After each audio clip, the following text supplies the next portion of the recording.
Hi കൂട്ടുകാരെ, നമ്മൾ ഇന്നത്തെ ക്ലാസ്സിൽ ഡിസ്കസ് ചെയ്യുന്നത് സംസ്ഥാന ബജറ്റ് 2025-2026. സംസ്ഥാന ബജറ്റ് 2025-2026. കേന്ദ്ര ബജറ്റ് കണ്ടിട്ടില്ലാത്ത ആരെങ്കിലും ഉണ്ടെങ്കിൽ ചാനൽ ഒന്ന് വിസിറ്റ് ചെയ്യാൻ മറക്കണ്ട. ഓൾറെഡി തന്നെ ക്ലാസ് നമ്മൾ ചാനലിൽ ഇട്ടിട്ടുണ്ട്. ഓക്കെ അല്ലേ? സംസ്ഥാന ബജറ്റ് 2025-2026. 2025 ഫെബ്രുവരി 7-നാണ് സംസ്ഥാന ബജറ്റ് അവതരിപ്പിച്ചത്. 2025-2026 സാമ്പത്തിക വർഷത്തിലെ ബജറ്റ് അവതരിപ്പിച്ചത് 2025 ഫെബ്രുവരി മാസം 7-ാം തീയതി. ആരാ അവതരിപ്പിക്കുന്നത്? ധനകാര്യമന്ത്രിയായ KN ബാലഗോപാലാണ്. KN ബാലഗോപാലാണ്. അദ്ദേഹം എവിടത്തെ MLA? കൊട്ടാരക്കര MLA. ഇപ്പൊ സാധാരണയായിട്ട് പരീക്ഷകൾ കാണുന്ന ഒരു ട്രെൻഡ് ആണല്ലേ, ഏതെങ്കിലും ഒരു MLA തന്നിട്ട് അദ്ദേഹത്തിന്റെ നിയോജക മണ്ഡലം ചോദിക്കാറുണ്ട്. അദ്ദേഹം കൊട്ടാരക്കരയാണ്. കൊട്ടാരക്കരയുടെ പ്രത്യേകത എന്താ? കേരളത്തിലെ ആദ്യത്തെ അബ്കാരി കോടതി കൊട്ടാരക്കരയാണ്. അതുപോലെ തന്നെ ഡിജിറ്റൽ സാക്ഷരതാ നഗരസഭ കൊട്ടാരക്കരയാണ്. അതുപോലെ തന്നെ ആദ്യത്തെ ദാരിദ്ര്യ വിമുക്ത നഗരസഭ ചോദിച്ചാലും ഏതാ? കൊട്ടാരക്കരയാണ് അല്ലേ. അപ്പൊ കൊട്ടാരക്കര MLA ആയ, കൊട്ടാരക്കരയുടെ സ്വന്തം MLA ആയ KN ബാലഗോപാൽ സംസ്ഥാന ബജറ്റ് അവതരിപ്പിച്ചത് 2025 ഫെബ്രുവരി 7. ഡേറ്റ് ഒക്കെ കൃത്യമായിട്ട് പഠിച്ചുകൊണ്ടുകൂടെ, ഉറപ്പായിട്ടും ചോദിക്കും. സംസ്ഥാന ബജറ്റ്, കേന്ദ്ര ബജറ്റ്, അത് അവതരിപ്പിച്ചതുമായി ബന്ധപ്പെട്ട് ശരിയായ പ്രസ്താവനകൾ, തെറ്റായവ ഏത് എന്നൊക്കെ ചോദിക്കാമല്ലോ. അപ്പൊ 2025 ഫെബ്രുവരി 7-ന് ആരാ അവതരിപ്പിച്ചത്? KN ബാലഗോപാൽ അവതരിപ്പിച്ചു. ഇത്തവണത്തെ സംസ്ഥാന ബജറ്റിന്റെ ബജറ്റ് രേഖ സിറ്റിസൺ ബജറ്റ് എന്ന പേരിൽ അറിയപ്പെട്ടു. അല്ലെങ്കിൽ ഇങ്ങനെ പറയാം, സിറ്റിസൺ ബജറ്റ് എന്ന പേരിൽ ഒരു ബജറ്റ് രേഖ അവതരിപ്പിച്ചു. സിറ്റിസൺ ബജറ്റ് എന്ന പേരിൽ ഒരു ബജറ്റ് രേഖ അവതരിപ്പിച്ചു. അപ്പൊ സംസ്ഥാന ബജറ്റുമായി ബന്ധപ്പെട്ട് വളരെ വളരെ ഇമ്പോർട്ടന്റ് ആയിട്ടുള്ള ഒരു പോയിന്റ് ആണത്. സിറ്റിസൺ ബജറ്റ് എന്തുമായി ബന്ധപ്പെട്ടിരിക്കുന്നു? 2025-2026 സംസ്ഥാന ബജറ്റുമായി ബന്ധപ്പെട്ടതാണ്. അതിൽ അവതരിപ്പിച്ച ഒരു ബജറ്റ് രേഖയാണ് സിറ്റിസൺ ബജറ്റ് എന്ന് അറിയപ്പെടുന്നത്. ഇനി നോക്കാം, ഈ ബജറ്റുമായി ബന്ധപ്പെട്ട ചില പ്രഖ്യാപനങ്ങൾ, ചില പ്രത്യേകതകൾ അതെന്തൊക്കെയാണെന്ന് നോക്കാമല്ലോ. ഓക്കെ, ലോക കേരള കേന്ദ്രങ്ങൾ സ്ഥാപിക്കാനായിട്ട് തീരുമാനിച്ചു. ലോക കേരള കേന്ദ്രങ്ങൾ എന്താണ്? ലോക കേരള കേന്ദ്രങ്ങൾ എന്ന് ചോദിച്ചാൽ പ്രവാസികളും നാടുമായുള്ള ബന്ധം ഊട്ടിയുറപ്പിക്കുന്നതിന് വേണ്ടിയുള്ള ഒരു സംരംഭമാണ് ലോക കേരള കേന്ദ്രങ്ങൾ. പ്രവാസി നാട് ബന്ധം ഉറപ്പിക്കാനായിട്ട് ശക്തമാക്കുന്നതിന് വേണ്ടിയിട്ടുള്ള പരിപാടിയാണ് എന്താണ്? ലോക കേരള കേന്ദ്രങ്ങൾ സ്ഥാപിക്കാനായിട്ട് തീരുമാനമായി. ലോക കേരള കേന്ദ്രങ്ങൾ സ്ഥാപിക്കാനായിട്ട് തീരുമാനമായി. ഇനി അതുപോലെ തന്നെ തിരുവനന്തപുരത്ത് മെട്രോ റെയിലിന് ആരംഭം കുറിക്കാനായിട്ട് തീരുമാനമായി. മെട്രോ റെയിലിന്റെ പ്രവർത്തനങ്ങൾ തുടങ്ങാനായിട്ട് തീരുമാനിക്കുന്നു. ട്രിവാൻഡ്രം മെട്രോ റെയിലിന്റെ അല്ലെ, ഇപ്പൊ കൊച്ചി മെട്രോ കഴിഞ്ഞിട്ട് ട്രിവാൻഡ്രത്ത് മെട്രോ റെയിലൊക്കെ വരുന്നു. അടിപൊളിയാണ്. ഓക്കെ, അതുപോലെ തന്നെ മറ്റൊരു പ്രധാനപ്പെട്ട ഒരു കാര്യമാണ് ലൈഫ് പദ്ധതിയിലൂടെ 1,00,000 വീടുകൾ വെച്ച് നൽകാനായിട്ട് തീരുമാനമായി. പുതിയ പദ്ധതിയല്ല, പഴയതാണ്. ഈ ഫിനാൻഷ്യൽ ഇയറിന്റെ കാര്യമാണ് പറയുന്നത്. ലൈഫ് പദ്ധതിയിലൂടെ 1,00,000 വീടുകൾ, 1,00,000 ആൾക്കാർക്ക് വീടുകൾ വെച്ചു കൊടുക്കാനായിട്ടുള്ള ഒരു തീരുമാനം, 1,00,000 വീടുകൾ വെച്ചു കൊടുക്കാനുള്ള തീരുമാനമായി. അതുപോലെ നോക്കിയേ, കണ്ണൂർ, കൊല്ലം, കൊട്ടാരക്കര എന്നിവിടങ്ങളിൽ IT പാർക്കുകൾ സ്ഥാപിക്കാൻ തീരുമാനമായി. കണ്ണൂർ, കൊല്ലം, കൊട്ടാരക്കര, വീണ്ടും വന്നു അല്ലേ കൊട്ടാരക്കര. കണ്ണൂർ, കൊല്ലം, കൊട്ടാരക്കര എന്നിവിടങ്ങളിൽ IT പാർക്ക് സ്ഥാപിക്കാനായിട്ട് തീരുമാനമായി.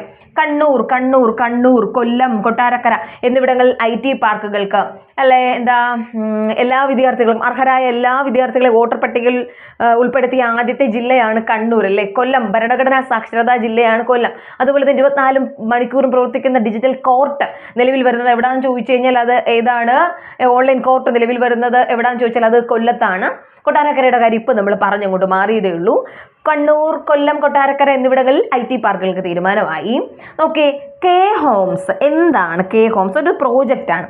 ഒഴിഞ്ഞു കിടക്കുന്ന വീടുകൾ ടൂറിസം ആവശ്യത്തിന് വേണ്ടി ഒരു റിനോവേറ്റ് ചെയ്ത് കൊണ്ടുവരാനായിട്ടുള്ള ഒരു പരിപാടിയാണ് കെ ഹോംസ് എന്ന് പറയുന്നത്. കെ ഹോംസ് ഒഴിഞ്ഞു കിടക്കുന്ന വീടുകൾ, അനുവാദം ഇല്ലാതല്ല കേട്ടോ, അനുവാദത്തോടെ ഒഴിഞ്ഞു കിടക്കുന്ന വീടുകൾ കേരള ടൂറിസത്തിന് പ്രയോജനപ്രദമായ രീതിയിൽ കൊണ്ടുവരാനായിട്ടൊരു തീരുമാനം വന്നു. ആ പ്രോജക്റ്റിന്റെ പേരാണ് കെ ഹോംസ്. ചോദിച്ചൂടെ മക്കളെ? ഇപ്പൊ സംസ്ഥാന ബജറ്റുമായി ബന്ധപ്പെട്ട് പദ്ധതികൾ പെട്ടത് പെടാത്തത് അല്ലേ, തെറ്റായവ ശരിയായവ എന്നൊക്കെ പറഞ്ഞു ചോദിക്കാം. അപ്പൊ കെ ഹോംസ് ഒഴിഞ്ഞു കിടക്കുന്ന വീടുകൾ ടൂറിസത്തിന് വേണ്ടിയിട്ട് ഉപയോഗിക്കാനായിട്ടുള്ള ഒരു തീരുമാനമായി. ആ പ്രൊജക്ടിന്റെ പേരാണ് കെ ഹോംസ് എന്ന് പറയുന്നത്. നോക്കൂ, ക്ലിക്ക് എന്ന പേരിൽ ഒരു പോർട്ടൽ ആരംഭിക്കുന്നു. ക്ലിക്ക് ക്ലിക്ക് എന്ന പേരിൽ ഒരു പോർട്ടൽ ആരംഭിക്കുന്നു. Kerala land bank for industrial corridor development. ക്ലിക്കിന്റെ പൂർണ്ണ രൂപമാണ് Kerala land bank for industrial corridor development. ക്ലിക്കിന്റെ പൂർണ്ണരൂപം എന്താ? Kerala land bank for industrial corridor development. Click എന്ന പേരിൽ ഒരു പോർട്ടൽ ആരംഭിക്കുന്നു. തീർന്നില്ല. കണ്ണൂർ, കൊച്ചി, തിരുവനന്തപുരം എന്നിവിടങ്ങളിൽ സയൻസ് പാർക്കുകൾ സ്ഥാപിക്കുമെന്നാ പറഞ്ഞിരിക്കുന്നത് കേട്ടോ. സ്ഥാപിച്ചു എന്നല്ല, സ്ഥാപിക്കും എന്നാ പറഞ്ഞിരിക്കുന്നത്. എവിടെയാ? കണ്ണൂർ, കൊച്ചി, തിരുവനന്തപുരം എന്നിവിടങ്ങളിൽ സയൻസ് പാർക്കുകൾ സ്ഥാപിക്കുമെന്ന്. കൊച്ചിയുടെ പ്രത്യേകത എന്തുവാ? കൊച്ചിയിൽ ആദ്യം വാട്ടർ മെട്രോ വരുന്നത് നമുക്കറിയാവുന്ന കാര്യമാണ്. മെട്രോ റെയിൽ വരുന്നത് കൊച്ചിയിലാണ്. WHO ആദ്യമായി വയോജന സൗഹൃദ നഗരമായി തിരഞ്ഞെടുക്കപ്പെട്ട കേരളത്തിലെ എന്നല്ല, ഇന്ത്യയിലെ എന്നല്ല, ദക്ഷിണ ഏഷ്യയിലെ തന്നെ ആദ്യത്തെ നഗരമാണ് കൊച്ചി. ചോദ്യം ഒന്നുകൂടെ പറയട്ടെ. WHO വയോജന സൗഹൃദ നഗരമായി തെരഞ്ഞെടുത്ത കേരളത്തിലെ അല്ലെങ്കിൽ ഇന്ത്യയിലെ അല്ലെങ്കിൽ ദക്ഷിണ ഏഷ്യയിലെ ആദ്യത്തെ നഗരമാണ് കൊച്ചി. പറഞ്ഞപ്പോൾ ആരുടെങ്കിലും മനസ്സിലാത്ത കോഴിക്കോട് വന്നു. ഇന്ത്യയുടെ ആദ്യത്തെ വയോജന സൗഹൃദ നഗരമാണ് കോഴിക്കോട്. അത് ഇന്ത്യ പ്രഖ്യാപിച്ചതാ. ഇന്ത്യയുടെ ആദ്യത്തെ വയോജന സൗഹൃദ നഗരം കോഴിക്കോട്. എന്നാൽ WHO വയോജന സൗഹൃദ നഗരമായി 2023 തിരഞ്ഞെടുത്തത് എന്തിനെന്ന് ചോദിച്ചു കഴിഞ്ഞാൽ അത് എന്തിനെയാണടാ? അത് കൊച്ചിയെയാണ്. എന്നാൽ അതേ കാര്യം 2024 തിരഞ്ഞെടുത്തത് തിരുവനന്തപുരത്തെയാണ്. വയോജന സൗഹൃദ നഗരമായി 2024 WHO തിരഞ്ഞെടുത്തത് തിരുവനന്തപുരമാണ്. WHO കേരളം വിട്ടു പോകാനായിട്ടുള്ള ഒരു സാധ്യതയും കാണുന്നില്ല. ഉണ്ടോ? കൊച്ചി 23 കൊച്ചി, 24 തിരുവനന്തപുരമാണ്. 24 തിരുവനന്തപുരം. അപ്പോൾ കണ്ണൂർ, കൊച്ചി, തിരുവനന്തപുരം എന്നിവിടങ്ങളിൽ സയൻസ് പാർക്കുകൾ സ്ഥാപിക്കും എന്നാണ് പറഞ്ഞിരിക്കുന്നത്. കണ്ണൂർ, കൊച്ചി, തിരുവനന്തപുരം മാറിപ്പോണ്ട. കണ്ണൂർ, കൊല്ലം, കൊട്ടാരക്കര എന്നിവിടങ്ങളിൽ IT പാർക്കുകളും കണ്ണൂർ, കൊച്ചി. അപ്പോൾ കണ്ണൂരിൽ 2 സംഗതികളുണ്ട്. ഏതൊക്കെ? IT പാർക്കും വരുന്നുണ്ട്, അതുപോലെ തന്നെ സയൻസ് പാർക്കും വരുന്നുണ്ട്. കണ്ണൂർ, കൊല്ലം, കൊട്ടാരക്കര എന്നിവിടങ്ങളിൽ IT പാർക്കിലും കണ്ണൂർ, കൊച്ചി, തിരുവനന്തപുരം എന്നിവിടങ്ങളിൽ സയൻസ് പാർക്കും സ്ഥാപിക്കാനായിട്ടുള്ള തീരുമാനമായി. ഓക്കെ, അതൊക്കെയാണ് ബജറ്റിൽ അവതരിപ്പിച്ചത്. 2025 ഫെബ്രുവരി 7 കൊട്ടാരക്കര MLA ആയ KN ബാലഗോപാൽ ബജറ്റ് അവതരിപ്പിച്ചു. സിറ്റിസൺ ബജറ്റ് എന്ന പേരിൽ ഒരു ബജറ്റ് രേഖ തന്നെ കൊണ്ടുവരുന്നുണ്ട്. ലോക കേരള കേന്ദ്രങ്ങൾ പ്രവാസി നാടുമായുള്ള ബന്ധം ഊട്ടിയുറപ്പിക്കുന്നതിന് വേണ്ടി ലോക കേരള കേന്ദ്രങ്ങൾ തിരുവനന്തപുരത്തിന് സ്വന്തമായിട്ടൊരു മെട്രോ റെയിലിന് പ്രാരംഭം കുറിക്കുന്നു. ലൈഫ് പദ്ധതിയിലൂടെ 1 ലക്ഷം വീടുകൾ. കണ്ണൂർ, കൊല്ലം, കൊട്ടാരക്കര എന്നിവിടങ്ങളിൽ IT പാർക്കുകൾ. ഹോംസ് ഒഴിഞ്ഞുകിടക്കുന്ന വീടുകൾ ടൂറിസത്തിന് വേണ്ടിയിട്ട് ഉപയോഗിക്കാനായിട്ടുള്ള പ്രോജക്റ്റായിട്ട് ഹോംസ്. ക്ലിക്ക് എന്ന പേരിൽ ഒരു പോർട്ടൽ ആരംഭിക്കുന്നു. Kerala land bank for industrial corridor development എന്നാണ് പൂർണ്ണരൂപം. കണ്ണൂർ, കൊച്ചി, തിരുവനന്തപുരം എന്നിവിടങ്ങളിൽ സയൻസ് പാർക്കുകൾ സ്ഥാപിക്കുമെന്നുകൂടെ കേരള ബജറ്റിൽ അവതരിപ്പിച്ചിട്ടുണ്ട്. ഇത്രയും കാര്യങ്ങളൊക്കെ അല്ലേ കുഞ്ഞുങ്ങളെ? ഓക്കെ മക്കളെ, അടിച്ചു കയറി വാ. ഓക്കെ, അപ്പോൾ നമ്മൾ പ്രത്യേകിച്ച് ഓർത്തിരിക്കേണ്ട 1-2 വാക്കുകൾ: new innings, then breakthrough, പുനരുജ്ജീവനം, ഉന്നതി. 2025-26 സംസ്ഥാന ബജറ്റുമായി ബന്ധപ്പെട്ട് ഉറപ്പായിട്ട് നമ്മൾ ഓർത്തിരിക്കേണ്ട വാക്കുകളാണ് ന്യൂ ഇന്നിങ്സ്, ബ്രേക്ക് ത്രൂ, പുനരുജ്ജീവനം, ഉന്നതി എന്നിവയൊക്കെ. എന്താണെന്ന് നോക്കാമല്ലോ. ന്യൂ ഇന്നിങ്സ് എന്താ? ന്യൂ ഇന്നിങ്സ് വയോജനങ്ങൾക്ക് വേണ്ടി ആരംഭിച്ച, സീനിയർ സിറ്റിസണിന് വേണ്ടിയിട്ട് ആരംഭിച്ച, സംസ്ഥാന സർക്കാർ ആരംഭിച്ച പ്രോജക്റ്റാണ് ന്യൂ ഇന്നിങ്സ്.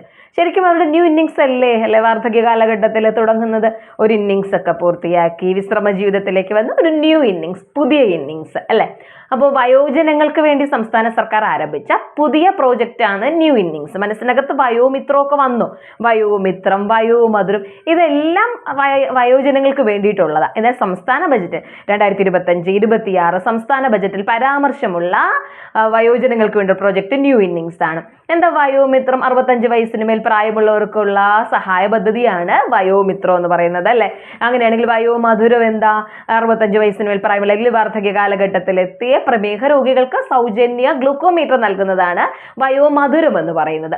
ഇവിടെ എന്താ? ന്യൂ ഇന്നിങ്സ് വയോജനങ്ങൾക്ക് വേണ്ടി സംസ്ഥാന സർക്കാർ ആരംഭിച്ച അവരുടെ ഒരു ശാക്തീകരണ പദ്ധതിയാണ് ന്യൂ ഇന്നിങ്സ് എന്ന് പറയുന്നത്. ഇനി നോക്കാം അടുത്തൊരു സംസ്ഥാന ബജറ്റിൽ അവതരിപ്പിച്ച മറ്റൊരു കാര്യം. തിരൂരുള്ള MT സ്മാരകത്തെ ഒരു പഠന കേന്ദ്രമായി മാറ്റാനായിട്ട് തീരുമാനിക്കുന്നുണ്ട്. എന്താണ്? MT സ്മാരകം തിരൂർ പഠന കേന്ദ്രമാക്കുന്നു. തിരൂറുള്ള MT സ്മാരകം, അവിടെ ഒരു ചോദ്യം കിട്ടിയില്ലേ? MT സ്മാരകം എവിടെയാ? തിരൂറാണ്. തിരൂർ അല്ലേ? MT സ്മാരകം തിരൂർ പഠന കേന്ദ്രമാക്കാനായിട്ട് തീരുമാനിക്കുന്നു. 2 കാര്യങ്ങൾ ഒന്നുകൂടെ പറയട്ടെ.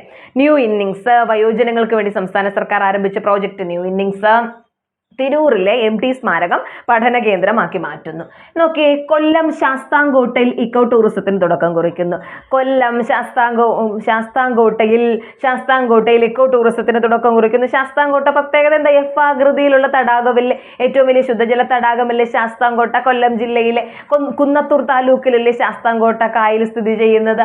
ഓക്കെ, അപ്പൊ എന്താണ് കോട്ടയം ശാസ്താംകോട്ടയിൽ ഇക്കോ ടൂറിസം പ്രോജക്റ്റ്? തീർന്നില്ല മക്കളെ. കോഴിക്കോടിൽ ഒരു ബയോളജിക്കൽ പാർക്കിന്, കോഴിക്കോട്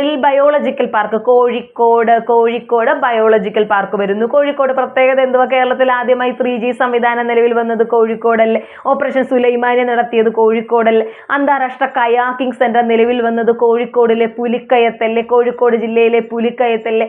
ദെൻ ട്രാൻസ്ജെൻഡേഴ്സിന് വേണ്ടിയുള്ള വർണ്ണപ്പകിട്ട് എന്ന പേരിൽ കലോത്സവം നടക്കുന്നത് കോഴിക്കോട് ജില്ലയിലല്ലേ? അതുപോലെ തന്നെ ട്രാൻസ്ജെൻഡർ പാർക്ക്, അവർക്ക് വേണ്ടിയിട്ടുള്ളൊരു പാർക്ക്, തൻ്റെ ഇടം എന്ന പേരിൽ ഒരു ജെൻഡർ പാർക്ക് ആരംഭിച്ചത് എവിടെയാണ്? കോഴിക്കോട് ജില്ലയിലാണ്. ഒത്തിരി പ്രത്യേകതകളുള്ള കോഴിക്കോട്. അവിടെ ഒരു പ്രത്യേകത കൂടെ, ബയോളജിക്കൽ പാർക്ക് വരുന്നു. ഏതാ ബയോളജിക്കൽ പാർക്ക്? കോഴിക്കോടിന് സ്വന്തമായ ഒരു ബയോളജിക്കൽ പാർക്ക്. കൊല്ലം ശാസ്താംകോട്ടയിൽ എക്കോ ടൂറിസം വരുന്നുണ്ട്. യെസ്, ഇതെല്ലാം സംസ്ഥാന ബജറ്റിൽ അവതരിപ്പിച്ച കാര്യങ്ങളാണ്. ഇനി ബ്രേക്ക് ത്രൂ പദ്ധതിക്ക് 10 കോടി സഹായം അനുവദിക്കാൻ തീരുമാനിച്ചു. ബ്രേക്ക് ത്രൂ പദ്ധതിക്ക് അങ്ങനെ പറഞ്ഞപ്പോൾ തന്നെ മനസ്സിലായി ഈ ബ്രേക്ക് ത്രൂ പണ്ടേ ഉള്ളതാ. എന്താ ഈ ബ്രേക്ക് ത്രൂ പദ്ധതി?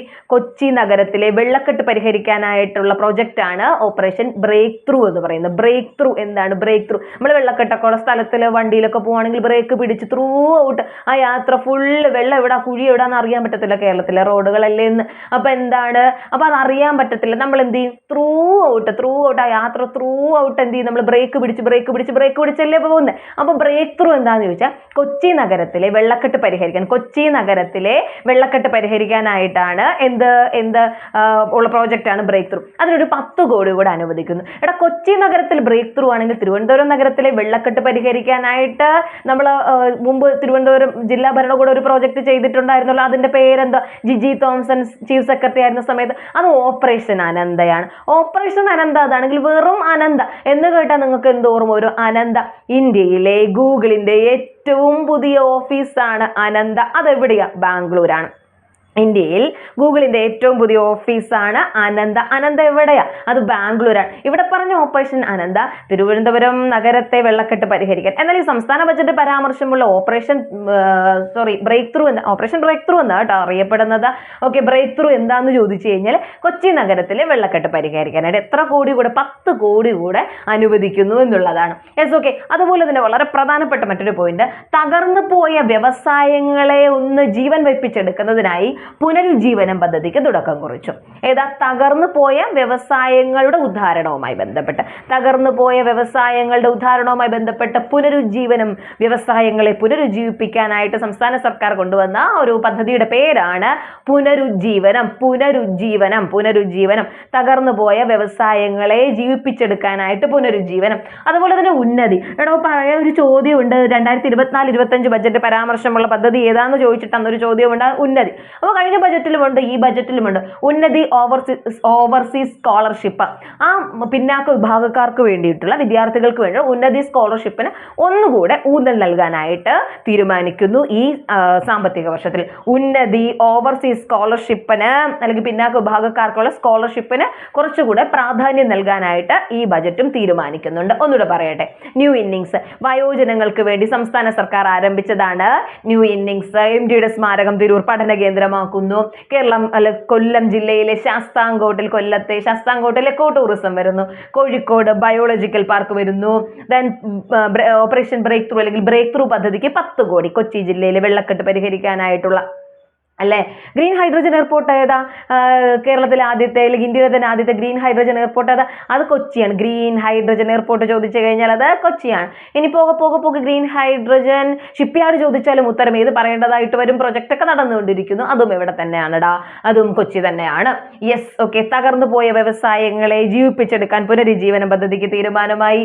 ഉന്നതി ഓവർസീസ് സ്കോളർഷിപ്പിൽ കൂടുതൽ പ്രാധാന്യം നൽകാനായിട്ട് തീരുമാനിക്കുന്നു എന്നുള്ളതാണ്. അപ്പൊ എന്താണ്? സംസ്ഥാന ബജറ്റ് നമ്മളിവിടെ തെറ്റാണ്. KN ബാലഗോപാൽ അവതരിപ്പിച്ച ഫെബ്രുവരി 7 അവതരിപ്പിച്ച സംസ്ഥാന ബജറ്റ് അതിനകത്ത് എന്തെല്ലാം കാര്യങ്ങളാണ് എന്നുള്ളത് നിങ്ങൾ എന്തായാലും നിങ്ങൾ മനസ്സിനകത്തുണ്ടാവും. വരുന്ന പരീക്ഷകളൊക്കെ ഇങ്ങനെ വരാൻ പോകും. നോട്ടിഫിക്കേഷൻസ് ഒക്കെ ഉടനെ വരുന്നുണ്ട്.